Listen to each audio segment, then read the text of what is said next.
Hey guys, welcome back to another video on my channel. It is Tuesday and we are going to do a recap of the last week of pre-releases. We are currently on pre-release 4, so I'm going to be covering pre-release 2, 3 and 4. Now, these only have small minor changes, but I thought I'd mention them anyway. Now, the release date. The release date is set for December 9th. Once again, you guys have probably seen that, but I am going to quickly just mention it again. So, Mounts of Mayhem will release on Java and Bedrock on December the 9th, which is a Tuesday. And that is the third and final drop for 2025. I don't expect to see any other snapshots until the new year. They might release one related to the new changes in code, because Minecraft are making it so code is no longer hidden. And it did say after Mounts of Mayhem releases, they will be releasing a snapshot version that could release this year, or they might wait until next year for that. But as far as we know, that snapshot won't include anything new. Now, before we jump to the pre-releases, Minecraft have released the new version numbering system. And in this, they talk a lot about a few things. The first thing they talk about is how they used to version numbers, and you can see it was 1.1. And then back in June of 2024, they announced the drop system, which meant drops just kept going up from 1.21.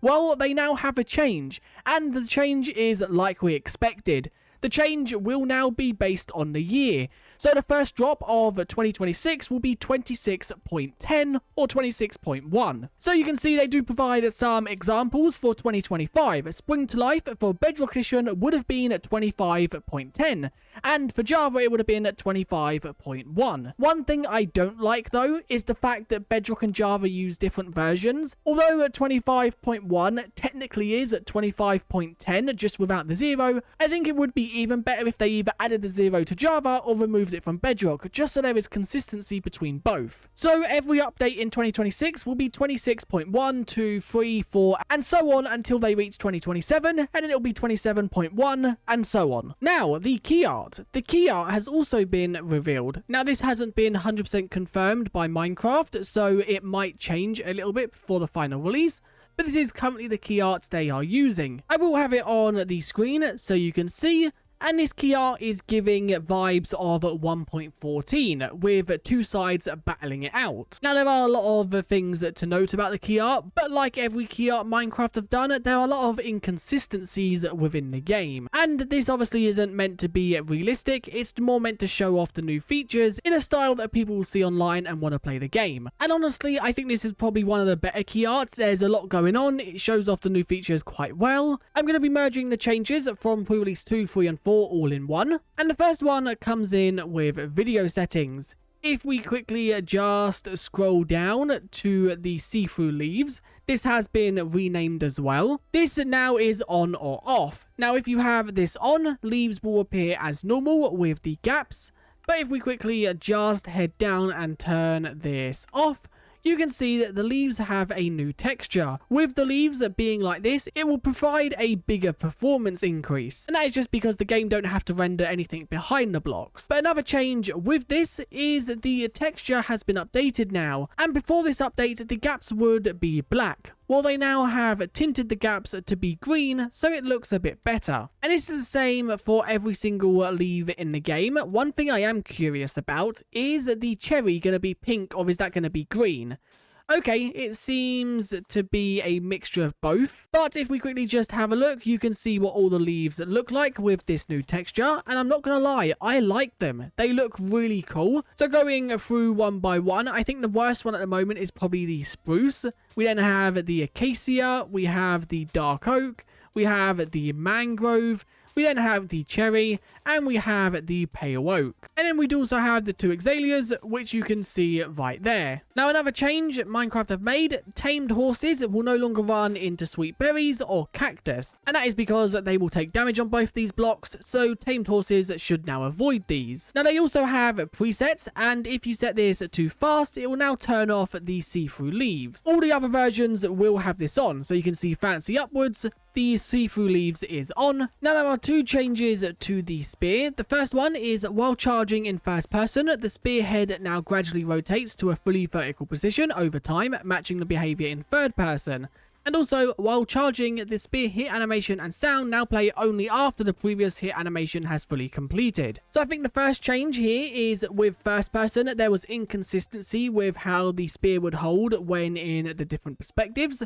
Well, this now should be consistent for both viewings. And you can see it now slowly rotates to match up with the first person. So you can see it goes really vertical. And I think the second one was due to a change they made where the spear could damage mobs multiple times in a row. There was a bug where the animation would just cancel out if it would register another hit. Now there is another change. The attack range extension for players in creative mode is once again set to 2 blocks. And this is due to a bug that would tell it to 4 to 6 blocks in some cases. And this is the reach in creative mode, because creative mode players can reach a little bit further than survival mode players. Minecraft have also made a change to dispensers, and this is the fact that dispensers can now equip saddles and Nautilus armor on to a tamed Nautilus. Now the Nautilus does need to be tamed. This does also apply to zombie Nautilus. So if I throw both of these in there and click the button, you can see if it is not tamed, the items will just spit on the ground. It has the armor equipped, and I can now click again to get the saddle. It's not really a big change, but it's a good change if you like automating the armor and saddles. Now there's another change with the Nautilus, and this is if the player would get off the Nautilus on land, it would be placed inside the Nautilus. Well, that is no longer the case. It will now be placed on a available block around the Nautilus. You can see when I dismount, it places me on the next available block.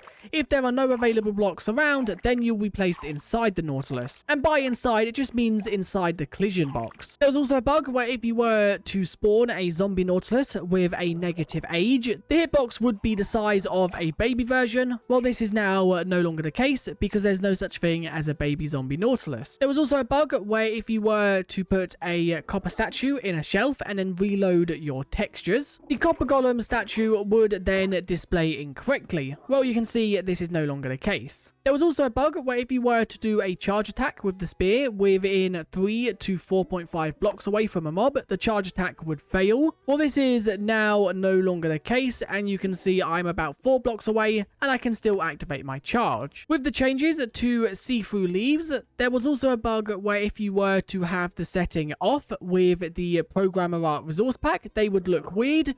Well, you can now see they look exactly the same, just with the different texture. Now, there was also a bug where boats and rafts could break off paintings and also item frames. I'm not exactly sure how this is. I think it was probably by rowing into them. They'll no longer be able to break either of these. Now, there was also a bug where when a zombie villager spawned, it would no longer pick the biome it spawned inside of. It would pick the variant of the biome at 000. Well, it will now pick the biome it spawns in. Now, there were even more bugs with paintings and item frames, and this is if they were in the same space as a stationary happy gas. So this is a happy gas with a player standing on top. They would also pop off. Well, this is no longer the case, and the item frames will be able to stay if there is a stationary happy gas. Now, the final bug we're going to mention, zombie Nautilus's loot tables were no longer affected by looting. Well, if you kill one of these with looting, the drops are now increased. Now, one technical change in the snapshots, and that is attack range. Attack range now takes in 2 new values. The first one is minimum creative reach, or min creative reach, and this can be 0 to 64. And the default value for this is 0. And then we have maximum creative reach. This can also be 0 to 64.